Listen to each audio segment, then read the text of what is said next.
Ladies and gentlemen, podcasting since 2005. You're listening to Gamertag Radio. With your hosts, podcaster Hall of Famer Danny Pena, the always opinionated Paris Lilly, and from outside of the norm, Peter Toledo. This is Gamertag Radio.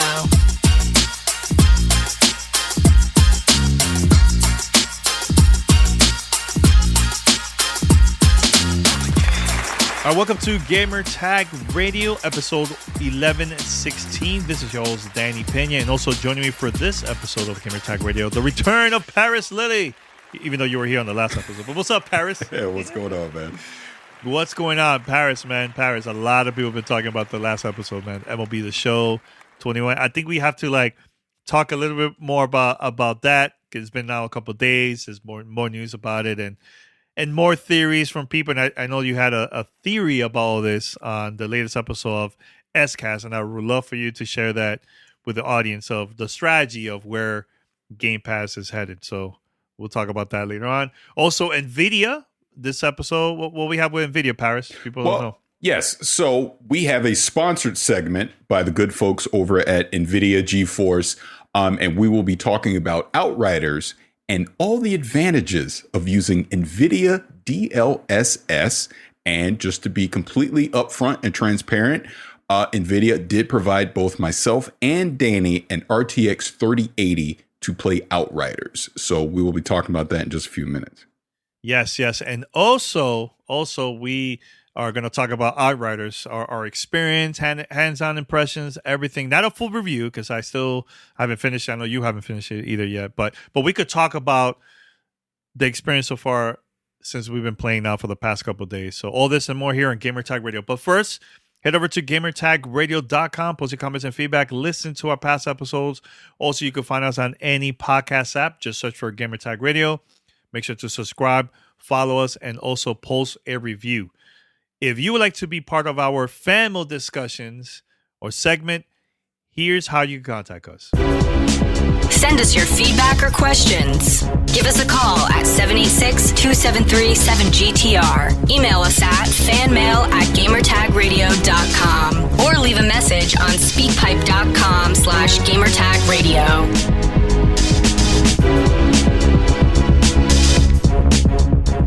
All right, so we have a couple of questions that we're going to save for the next episode of GTR. But if you're listening to this, we want to hear your feedback about the show, about our topics, or if you have any questions about gaming, please send it in. Doesn't matter if it's email or voicemail. We'll definitely play here on the show. And in Paris, I think on Thursday, I would love to have just a full episode of just fan mail questions. And I think that would be cool for us to just talk about and answer questions from the listeners. So I think that would be awesome. Yeah, so we'll make it happen. All right. So Paris, let's talk a little bit about MLB The Show 21, not 12, like the mistake I did on Twitter. That was hilarious. The Back to the Future memes were fantastic. Yeah. That was funny. Yeah, but Xbox Game Pass, we talked about it on the last episode. That was an emergency podcast episode. Make sure to go to the previous episode, listen to. We had a great conversation. But the more the days have been passing by, the more I've been thinking about the strategy that we've been seeing now with a lot more third parties joining on Game Pass. And even you mentioned your theory that you think Battlefield most likely will be on Game Pass on day one. Which the more we talk about it, the more I think that is going to happen. I agree with you so well. But I know there was a thing that you mentioned during your conversation in the last episode of SCAST, a kind of funny SCAST. Make sure to download it. You mentioned why this is happening. That we're seeing games like Destiny, MLB The Show, and I know there's another game too that you mentioned that are now appearing on Outriders. They're now appearing on Xbox Game Pass on day one. And I would like for you to share that to the audience, man, about your thoughts and your theory why this is happening. We'll go from there. Sure. So, yeah, just following up on the MLB The Show 21 talk, it just really made me start thinking about, all right, what is Xbox doing here? What is the long-term plan? And I really think when you look at Outriders and now MLB The Show both showing up day one on Game Pass, these are two big third-party games for them. Well, MLB The Show now is technically a third party. And I don't think this is it. I'm pretty sure we're going to see more third-party publishers look at these two games as a case study, and they're going to want to put their games on Game Pass because it's kind of a win-win, not only for Xbox, because obviously it's adding more value to that subscription service, but it's also a win for the third-party publisher because getting that game on Game Pass creates more engagement. That's the thing. We've already seen it with Outriders, and not just on the Xbox platform. You've seen more engagement on Steam, record numbers.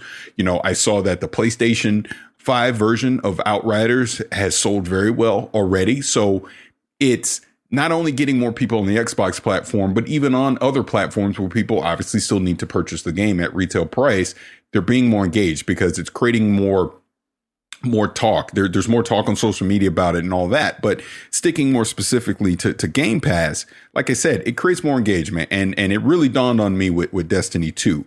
And that's what I talked about on XCast. If you think about it, Bungie doesn't care if you get the base game or the quote unquote expansion every year for free.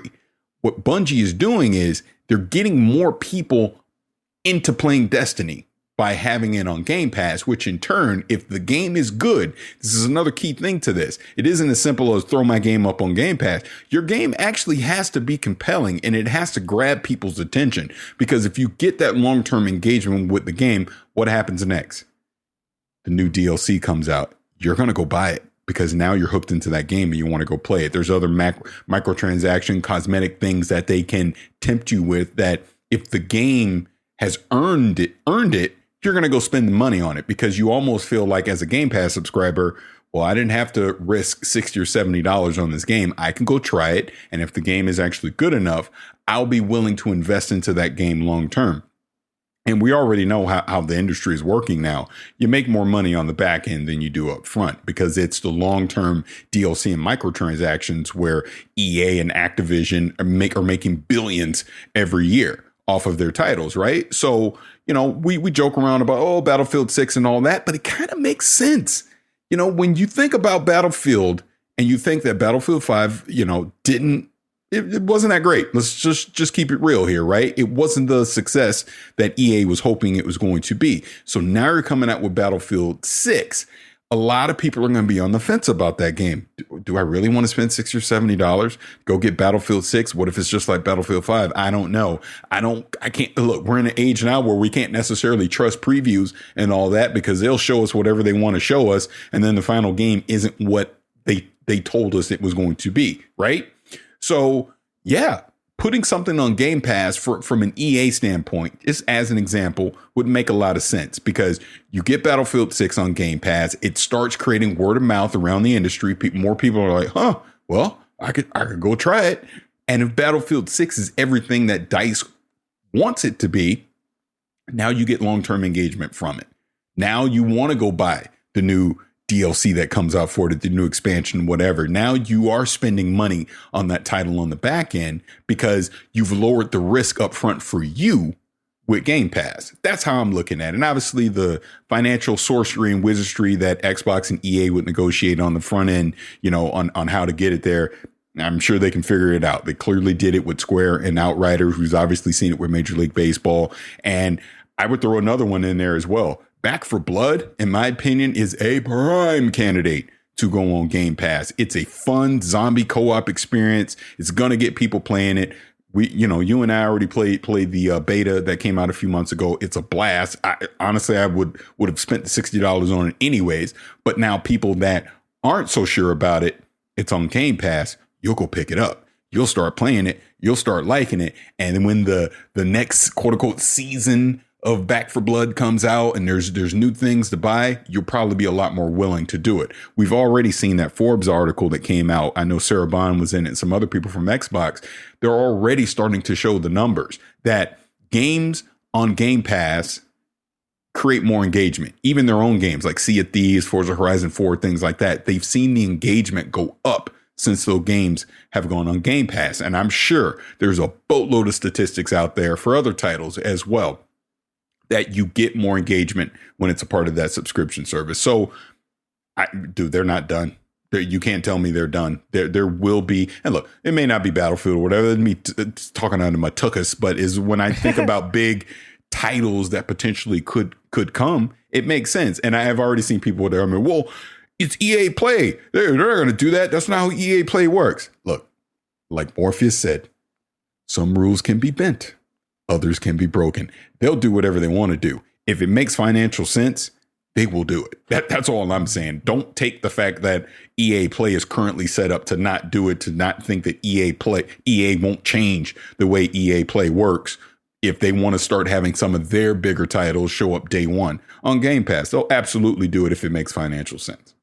Yeah, and definitely, like you said, Paris, it's all about the numbers. If there's a way for EA not only to promote and get more people to be engaged in Battlefield, this will also help the service EA Play, because EA Play is also part of Game Pass, but they don't have games that launches on day one on Game Pass. This could be the first one if that ever happened. And I can see that happening. Now, when you said about engagement, I have to agree with you, man, because I am a huge fan of Minecraft Dungeons. Huge. I play that game nonstop, right?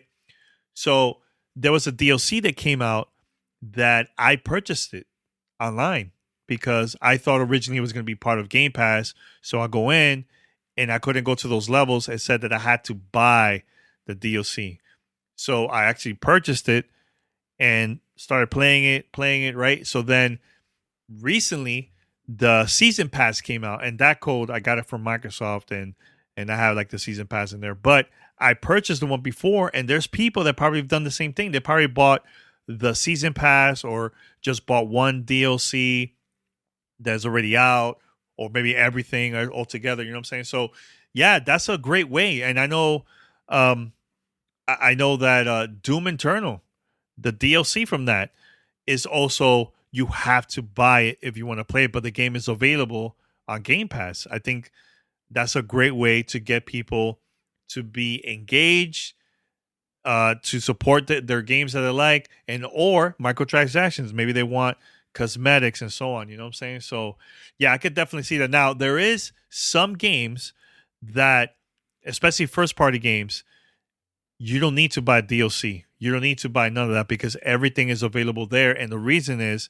this coming from Microsoft, is because they still want you to be part of the subscription service of Game Pass, and they start adding more. Now, but when it comes to third party, that's when what you said, Paris, the engagement, people buying more stuff, it will benefit the third party. And at the same time, that game is available day one, which is going to be very helpful for Microsoft to create more value for the service, you know. But here's the thing too, Paris. Once iOS comes out, the app to play xCloud there, also smart TVs, or different ways for you to be part of the service of Game Pass or xCloud, you know they're going to get a bigger audience. So there's a reason why Microsoft is investing so much money on getting the right games to be on Game Pass, man. Not only AAA games from third party, but also independent games too, man. It's going to help the service a lot, man. No, it is. And I think the most important thing out of all of this is, to the people that are detractors to Game Pass, and I'm not saying it's perfect. There's obviously positives, but there's some negatives to it as well. It's choice. You do not have to subscribe to the service to play these games. You could still go spend $60 or $70 to buy these games. And that's where choice is amazing. You have the choice to do it. If you don't like Game Pass, don't subscribe to it. I'm personally me, I think it's a fantastic service. I think it's the best value in gaming. Not to say that I'm 100% right. Obviously, a lot of other people think the same way, but there's other people that do not think that. But you get to choose individually on if you want to take advantage of that service or not. But if you look at the industry as a whole, if you look at the free to play model, Apex Legends is actually a great example of this. Apex Legends is free to play. I can go pick it up and just start playing it right now. But if you really love that game, like Danny, I know you play it a lot. If you really love Apex and you really are getting into it, what are you eventually going to start doing? You're going to start buying all the seasonal content, because you're going to want those extra perks and things so that you can, keep playing the game and all that. It can work. And is, in a weird way, Game Pass would almost be like this extended free to play model in that sense. Yes, you're a subscriber. Obviously, you got to spend your $10 or $15 every month. But look, again, I let Microsoft and whoever worry about all the financials on their end, how they make this, work for them as being profitable. Don't need to care about that because I'm a gamer. All I know is I spend either $120 or $180 a year, and that gives me access to hundreds of games. And then third parties are probably looking at this and they're seeing so much engagement for people that are a part of this service because there's the discovery aspect of it. There's, like you said, all the indie titles that we're getting now. You're finding the back catalog of some of these great AAA games. Why not apply that same logic to new AAA games, to new indie games, to new AA games that can come to the service? Because if my game is good, and again, this is where I think people need to also understand, you can't just throw some half-ass game up on Game Pass and expect it to succeed. It'll actually have the opposite effect. If your game is a buggy mess at launch or it's just not a fun thing to play, guess what? You're going to stop playing that game. You're going to move on to something else. Period. Because you don't have a quote unquote financial investment of $60 or $70 up front into that title where you're going to try to force yourself to make it good, right? You're going to be like, this sucked. All right, I'm going to go play something else that can capture my attention. That's what's going to happen. So in a weird way, it actually puts more pressure on the developer to deliver a quality experience day one. Now, look, server issues aside, we've obviously seen that with Outriders and stuff. Server issues happen and all that stuff. We'll talk about that when we get into Outriders. That I get, but I'm talking about the actual game itself. I'm talking like some Anthem or Cyberpunk 2077 level stuff where it's like, yo, this game's broken. Why did you put this out? I'm not going to play this. I'm going to go play something else. So it works both ways in that sense. Like I said, it's going to be very interesting to see, excuse me, who gets on board third party wise with this. We've obviously seen the rumors with Ubisoft potentially bringing Ubisoft Plus to the service. Now, look, I'll fully admit, a week ago, if you asked me, would Ubisoft games come day and date to Xbox Game Pass? I'd be like, hell no, it'll be the back catalog. They're not going to do that. Why would they do that? Now, maybe. Honestly, there's a conversation to be had about that. And maybe it's not the entire catalog. Maybe it's select titles. Again, this is why I go back to that Battlefield 6 scenario where I could see a publisher looking at, well, we want this title to be a big hit. We want to make sure we have as many people as possible playing this on opening day. Game Pass is a good way to start that conversation. Just is. But, that's up to Microsoft and what they negotiate with the publishers and how it works out. But, Danny, you coined the phrase during the pandemic, but it is so true. There's no rules. There's no rules. No rules at all. Be shocked with any of this stuff. That's all I'm saying. There honestly isn't a no way scenario anymore. There's definitely a way. Wouldn't shock me for any of this stuff to happen. So it'll be exciting to see. I think this summer is when the next bombs are going to drop. I think if they got some major announcements, they're going to hold them to that summer event, and they're probably going to say I'm there, and we'll be like, oh my God, I never thought this game would come to Game Pass day one. This is crazy. We will be saying that this summer about something. I know it. So it's exciting. It's exciting to see if you're a Game Pass subscriber because, like I said, it just adds more value to your subscription every month. And I don't see how that's a bad thing personally. Yeah, and I mentioned this a couple of times to you, and I think on the show too.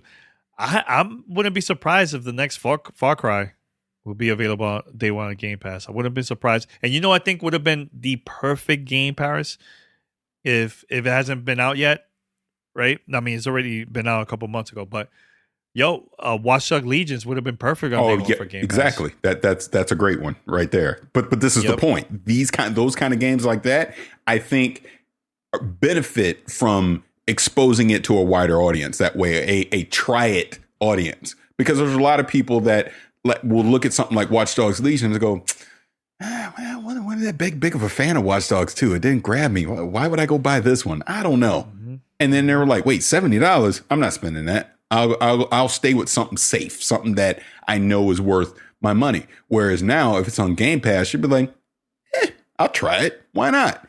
Why not try it? And then maybe you actually start playing it and you go, wait, this is actually pretty freaking good. I like this. And then you'll engage with it more and you'll keep playing. Sea of Thieves, honestly, is a big one with this, just looking internally with Microsoft, because Sea of Thieves, they showed statistically how much it jumped up once it went on the Game Pass and Steam. So many more people play that game now and engage with that game. And a lot of it has to do with that subscription service. So look, whatever the numbers are, guarantee you Xbox is sharing that stuff with other publishers to see, like, look, here's the benefit of what our subscription service can do. Let's make a deal to get it onto that service. No, great. But I do want to mention something before we go to the next round the next topic is I think you, Paris, that you've been playing PC gaming for a long time. I just started playing PC, but I think that Microsoft needs to invest more on having content for the PC audience too. Because I think I've been noticing they've been putting a lot more on the console side and not much at the PC side. I agree. So, and I mean, right now maybe it's like this, but hopefully we get to see that in the future. Because look, Outriders is available on PC, but it's not on Game Pass. You know what I'm saying? So, what do you think about that? Like, why do you think Xbox is kind of lacking when it comes to that side? Yeah, I mean, and again, from a third party standpoint, that's just whatever's being negotiated. Maybe Square didn't want Outriders on Game Pass for PC. Maybe they wanted to get those sales from Steam and Epic, so to speak, right? And look, the numbers are actually bearing out that people on Steam, excuse me, at least, are definitely buying and playing that game. So we know that we already know just from some of the information is out there. Every Game Pass deal with a third party is negotiated on an individual basis. That's why some games you see show up both on console and PC, some you don't. Me personally, I would definitely like to see more games show up on the PC side for Game Pass, because I mean that's the primary place that I play most of my games. So that would be a great thing. It just comes down to whatever is being negotiated. We do know from their internal studios, at least moving forward, all those games are showing up on console and PC. That's just how it is. All their Xbox Game Studio games will be on the console, on the PC, and on the cloud. That's just what's going to happen moving forward. But third parties, some will, some won't. Just depends on what they negotiate, I guess. All right, Paris. So let's go with the next topic. Let's talk about Outriders, because I have a lot of things to say about the game, and then we'll go with NVIDIA after that. Well, actually, no, let's do the NVIDIA part first, because I think this actually just plays right naturally into the game itself. So okay, yeah, let's do it. Yeah, so we do have an ad around the 30-minute mark, so just want to mention. Sure, go ahead. That's fine.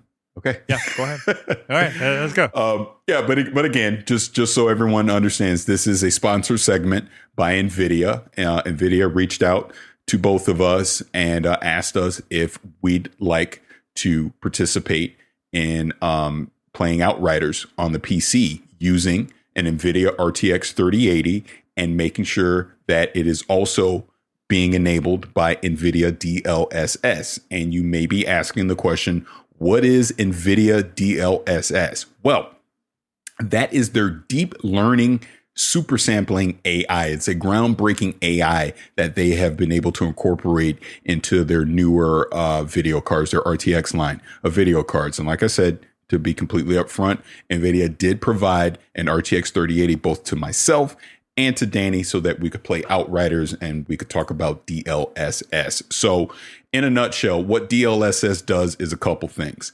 It allows you to get more performance out of your card, either resolution, frame rate, or both.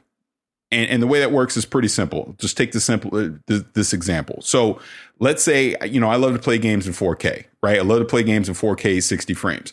Well, maybe the game has a lot of requirements that natively I can play it at 4K, but I'm not getting it locked in at 60 frames per second. Like I can only get it at 40 frames per second, just playing it natively that way.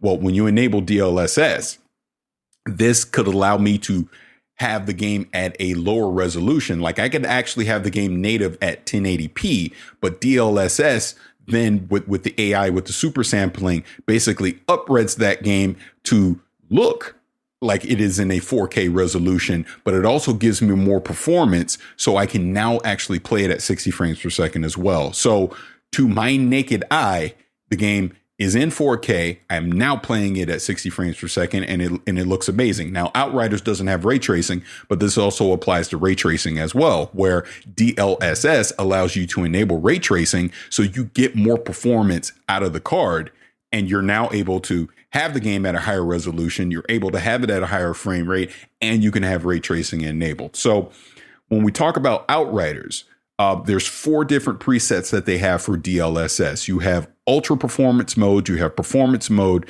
you have balance mode, you have quality mode. And this is basically allowing you to have it at different resolutions, and then it'll basically up-res it to whatever resolution you want to be able to play it at, and you'll get a little more quality out of it. Me personally, since I've been playing Outriders, I've left that quality mode. I've been playing it 4K. I've been playing damn near 120 frames per second, and it's been fantastic.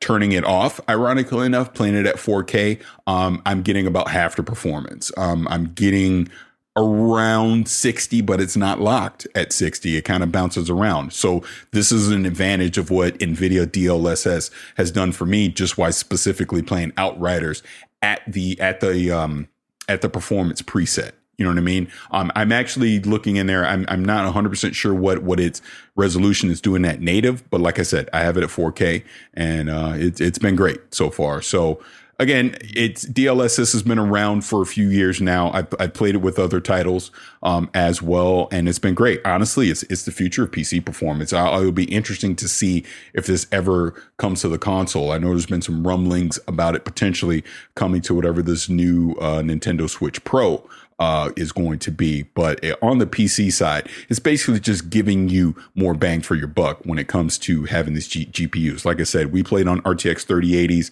It's allowing me to play at a high resolution. It's allowing me to play at a high frame rate. And in the titles that support it, it's allowing me to have ray tracing enabled as well. And still, like I said, have it at an acceptable level to where I'm enjoying my experience when I'm playing. So like I said, NVIDIA DLSS is definitely the future of how we're going to see games displayed in the future.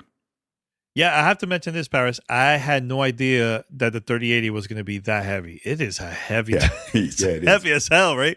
So I was, because there's probably non-PC gamers out there that have a lot of questions. So I'm going to be that crowd, right, asking those questions for you, the PC expert and everything. And and I know you're gonna give me some tips too on how to make my PC performance even better and everything. So, but my question to you is how this is gonna help me as a gaming content creator from that side, and also what other games you think I should also try out with the 3080. Oh, I can tell you right now, definitely go play Doom Eternal.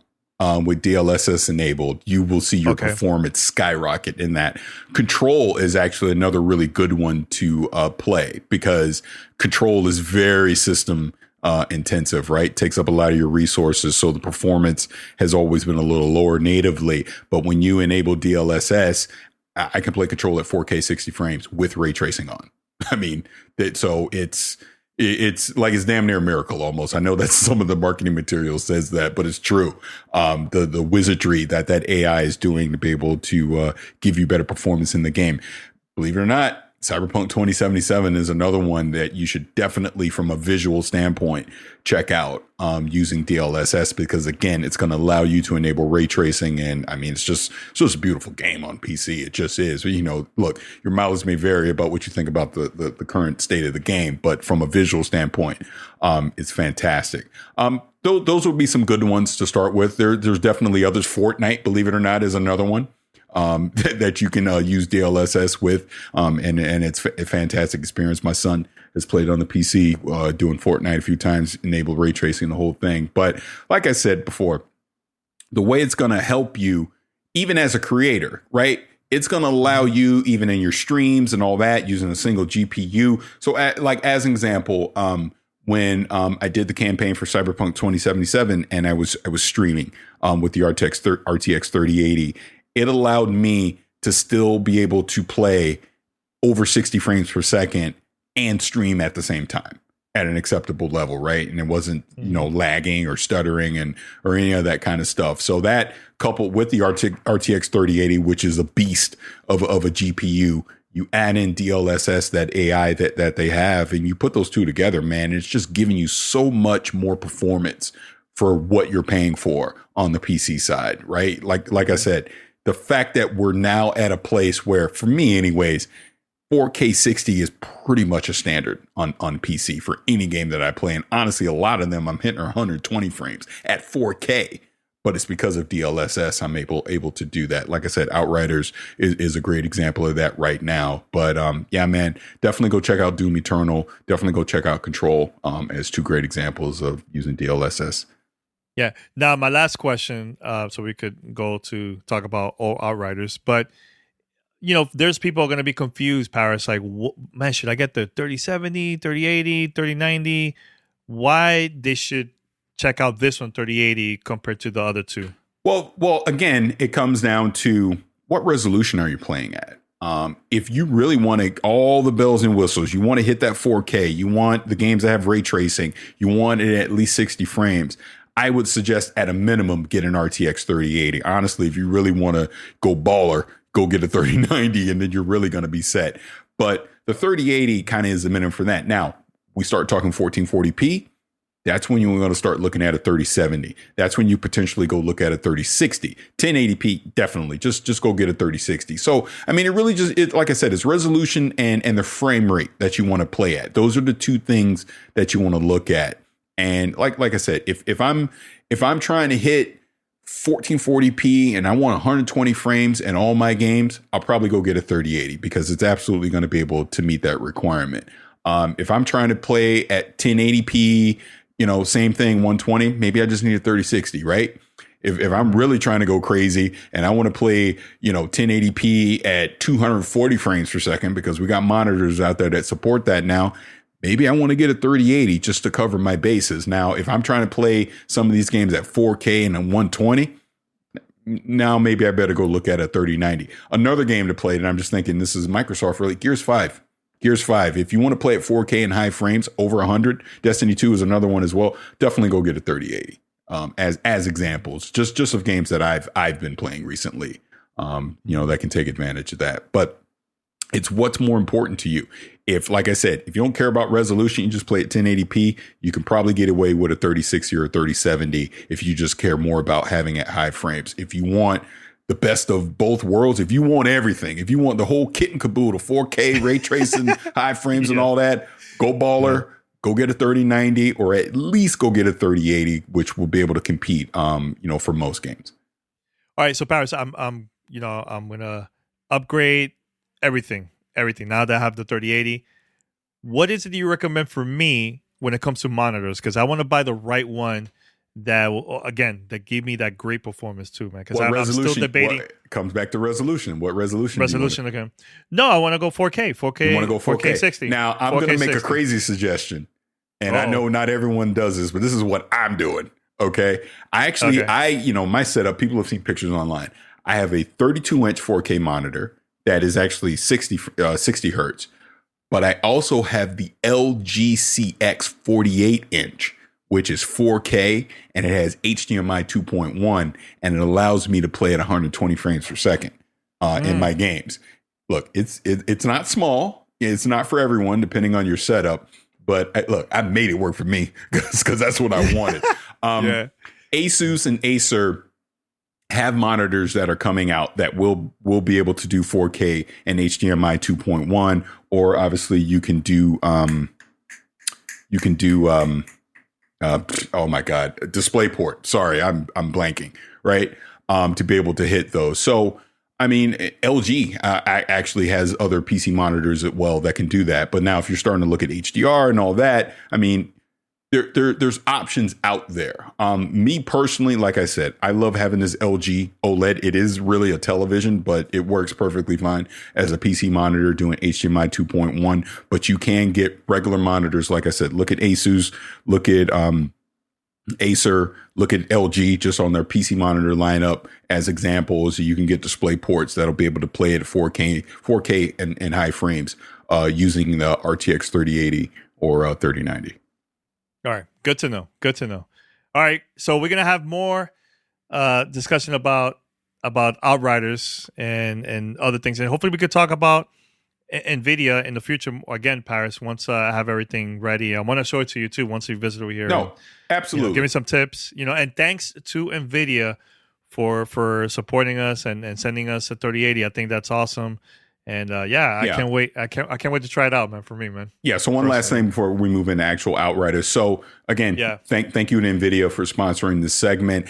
I will also have about an hour of edited gameplay up showing off DLSS and Outriders on my YouTube channel. So by the time you're listening to this, that should be out. If not, it'll be out shortly after. But just go to my YouTube channel, Paris, PARRIS, and that is also a sponsored video from NVIDIA showing off NVIDIA DLSS for Outriders. So thank you to NVIDIA and also to Square Enix as well, because Square Enix did provide the review code that we use to be able to play Outriders. Perfect. All right, everyone, we're going to take a short break. And once we come back, we have a great discussion about our experience with Outriders. We'll be right back after this. You're listening to Gamertag Radio.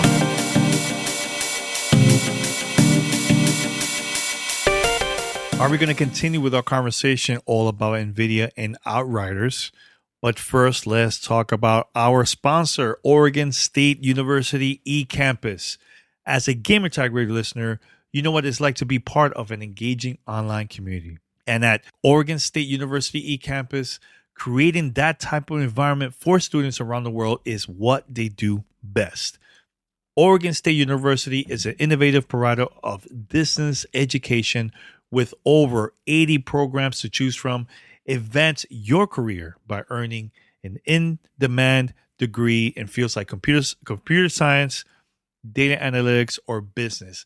I actually went to the official website, and I've been talking about this now for a while, about, if you're a content creator, you would like to learn more about creating content online, etc. So I went to one of the careers where you could also take on this here on Oregon State University Ecampus, digital communication of arts, which if you're into like media producer, like that's what I do, or you game designer, journalist, reporter, photographer, social media strategist, media manager, consultant, also that's something that I do too, content creator, web design, and much, much more. Go right now to the website and find out which is the career path that you would like to choose, man. Plus, all online programs and classes are developed by the same world-class faculty who teach on campus at OSU. You could get to join a worldwide network of students as you pursue your degree online. And if you do decide to take this, please let us know here on Gamertag Radio. That's something that will be cool. All you have to do is just go to the website. Go to the website right now, and it's super, super easy. Plus, you can see for yourself why Oregon State Ecampus is consistently ranked in the nation's top 10 by U.S. News and World Report. So look, you, Gamertag Radio listeners, go to ecampus.oregonstate.edu/GTR to find the program that fits you best. Let me repeat that one more time. That's ecampus.oregonstate.edu/GTR. This is Gamertag Radio. Voicemail at 786-2737-GTR. All right, so we're back here at Gamertag Radio. Thanks to our sponsor, Oregon State Ecampus. Make sure to check it out, man. All right, Paris. So let's talk about Outriders, man. I know the game came out. I know everybody was playing it nonstop, and especially people that have this on Game Pass. Wow, it was a lot of people that have been trying to play this game for the past couple of days. But now, starting Sunday, that's when I noticed that there was no service issues. Like I was playing it almost all day with friends, even a little bit solo. So I'm glad that everything is a lot better now. So, thanks to everybody that's been working behind the scenes from Square Enix, all the devs, everybody that work on this Outriders service, man. So now, Paris, so I've been playing this now for the past couple of days, man. I have to tell you this. I didn't really care much about the demo, so I only played for like a little bit, and I stopped. But something about this game, it's not even the story, it's not the voice acting, it's not even, to me, it's not the graphics. I think it's more about just the gameplay experience, man, that I just I just love it. It's a lot of fun, right? I don't know about you, but I've been skipping all the cutscenes because I just don't care much about the story at all. I tried at first, but then after a while, I was like, hey, you know what? I just want to play games. So I just want to like collect loot. I just want to go higher in tiers. Like I've been noticing when you play solo, let's say for me, it was like tier 6. Once I got together with a couple people, we had like a full squad. It went all the way to like almost 8. So my opinion, I'm having a blast with this game. A lot of fun. I can't wait to see what's going to happen later in the campaign and also the end game. Like I'm so curious when it comes to that. But I've been noticing at first the game was like a lot easy. I think the demo was I find it more difficult than the retail game. But then now that I'm going higher tiers, I'm like, okay, now I see the challenge, man. Like I noticed that actually on Sunday when all that happened, man. You know what I'm saying? So boss battles, the enemies are super aggressive now. Lots of grenades left and right, and I've been upgrading. I've been getting a lot of purple drops, legendary drops now. Finally, you know what I'm saying. So, for you, how's it been your experience playing Outriders since launch, man? Oh, I mean, I'm loving it, but it's funny. I'm very much with you that honestly, I have no idea what's going on in the story. I just simply don't care. I really don't. It's not, You're definitely not playing Outriders for the story. It's similar to the Division in that way where I just never really truly, understood what was going on in there because I'm not skipping the cutscenes like you are, but I'm definitely not really paying attention. The thing about Outriders that I love is the gameplay loop, is the moment to moment gunplay with the cover system, adding in the abilities and the difficulty. It's funny you bring up the solo play. Believe it or not, I kind of like it. I kind of like it. I kind of like it because it's brutal. It is brutal. It's brutal. It is brutal. And I like that it forces me to strategize. Like when people check out my video, I have some solo play in there. I have some co-op play in there and I have some solo play in there. But you'll see with the solo play, kind of got to slow down. You got to strategize. You really got to, because again, you can't synergize the different abilities together with your co-op teammates, right? Like I've mostly been playing as a pyro and I got to be smart about it. I got to be smart about what I'm using. Some of the legendary weapons, like I have this one legendary assault rifle that has freeze on it. So I can kind of freeze the enemy. So I kind of have to strategize and use like, all right, let me freeze him. And while he's frozen for a minute, I'm going to focus on these other guys. All right, now he's back. Now I got to get him, and throw the ability. Like there's so much going on as a solo, but add in that it is brutal with the checkpoint. If you die, oh man, they'll send you all the way back and you got to start all over again. So, I was going to bring that up too. So as much as I like it, it can be a little frustrating at the same time. But obviously the sweet spot is the co-op experience with that. Get with a couple buddies and just, like I said, go through the moment to moment gameplay loop in the levels. I mean, the one thing about it, this is not an open world game, despite what some people may think. It's not. It's very linear in that respect. Sure, you can kind of go on the map and pick a spot where you want to start off from, but it's very direct. Like there's not a lot of exploration in there. You're just going from moment to moment fights, get to the boss, defeat them, get your loot. All right, travel out, go to the next thing. Like I said, I dig it for that. And it's funny, Blessing, over on Kind of Funny, I saw him saying on the Daily Show today, it reminds him of a PlayStation 3 era game. And I totally get that. It's almost retro in that way because we obviously see a lot of the modern quote unquote looter shooter games now have a bit of exploration in it. It's more open world. You can kind of be more choosy versus this one to me really feels kind of point A to point B type of gameplay loop in it. But I'm fine with that. I like it. I honestly like it because like I said, I love the third person shooter cover system, couple it with the ability. Like to me, this is definitely feels like the birth child of Destiny, the Division. You could even throw a little Diablo and Gears in there as well, obviously with the cover system. And it's fun. I'm having fun with it. And that ultimately is what matters in this. Like I woke up this morning thinking about Outriders. I was like, I got a meeting at 8:30. Oh man, I get a couple missions in before that. Yeah. You know what I'm saying? Yeah. You know what I mean? Yeah. So when I start thinking like that about a game, I know it's fun. once the end game stuff, once you get to the expeditions and all that, I mean, we'll see how that holds up long term. But at least right now, I'm having fun with it. And look, shameless plug back to what we were originally talking about. Hell, it's on Game Pass. You got an Xbox and Game Pass. Go try it out for yourself and see if you like it. Right now, they're not trying to kill you with microtransactions or cosmetics or anything like that. It's pretty much just a straightforward experience. I guess I'm speculating they'll have something down the road, to monetize this game for the long term. I just can't imagine them putting this game out and it is what it is and they're done. There'll be more stuff down the road for sure, but I'm excited for it, man. I'm excited for this being a new IP. It's fun as hell to play with my friends and the long-term potential of what it can be, because Outriders is not perfect. Let's keep it real. Like you had brought this up, Danny, the map, I don't like it. It can get a little confusing. I kind of got it now, but it can be a little confusing at first trying to navigate. All right, where do I go now for the next thing? Right. There's some UI things that they can change. Obviously, the server issues that they're having right now is not ideal. The loading in this is atrocious. I can't stand it. Brutal. Because it's not loading just for like, all right, I've completed a mission. Now I need to load to get to the next thing. It's like you come to a door, you open it, you get a freaking cutscene of you walking through the door, and then it loads and you bring it back.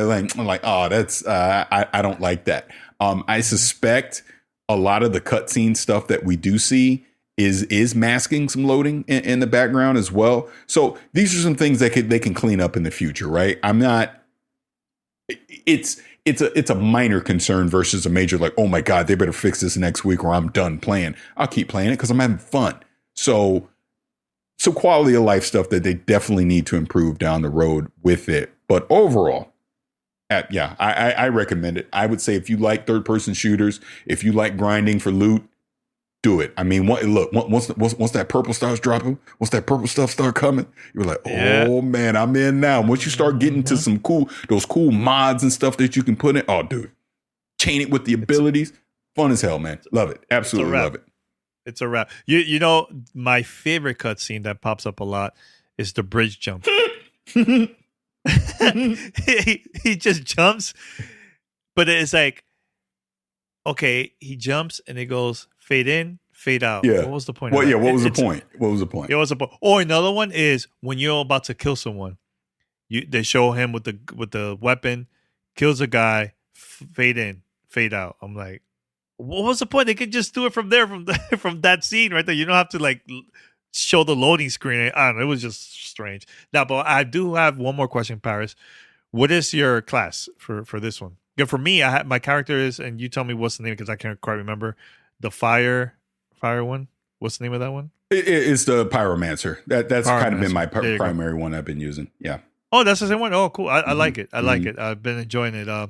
I've been every time I level up, I go to my skills, upgrade everything. But I've been changing around the different type of stuff that you could do with the fire. So the one that I really like is when my health is like all the way down, I grab the health from the enemy and I take most of it in from my character so I could continue playing there, man. But yeah, it's a lot of fun, dude. It's a lot. It's a lot of fun. I'm probably gonna be playing that again later on today, man, and continue, man. Yeah. So, but yeah, if you guys are listening to this, I have a surprise because I'm not promoting this on Discord. I'm not promoting this on Twitter. I'm going to give away, Paris, a free PlayStation 4/PlayStation 5 code of the Outriders. So you could do this right now. Redeem this code, and if you redeem it, please let us know and give us a shout out on social media or on Discord if you redeem this. So the code is X52J, N as in no, FN as in no again, 7 HCTA. That's X52J NFN 7 HCTA. Shout out to Square Enix for sending me this code. And good luck for those that are listening to the show all the way here towards the end. You just won a free Outriders game for your PlayStation 4 or 5. console. So have fun. Have fun. Anything else, Paris? Anything else? No, I think that's it. Okay. All right, so we're going to wrap it up here.